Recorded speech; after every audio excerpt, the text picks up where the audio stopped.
Ang mabuting balita ng Panginoon ayon sa ikalawang sulat sa mga taga-Tesalonika.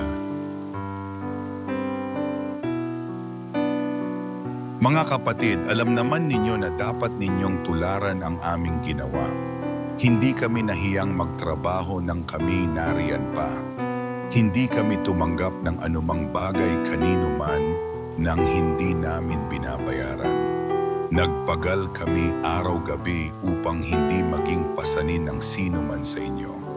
Ginawa namin ito hindi dahil sa wala kaming karapatang maghintay ng inyong tulong, kundi upang kayo'y bigyan ng halimbawang dapat sundan nang kasama pa ninyo kami. Ito ang tagubiling ibinigay namin sa inyo. Huwag ninyong pakanin ang sino mang ayaw gumawa. Binanggit namin ito sapagkat nabalitaan naming may ilan sa inyo na ayaw magtrabaho at walang inaatupag kundi manghimasok sa buhay ng may buhay. Sa pangalan ng Panginoong Hesukristo, mahigpit naming ipinagtatagubilin sa mga taong ito na sila'y maghanap buhay at mamuhay ng maayos.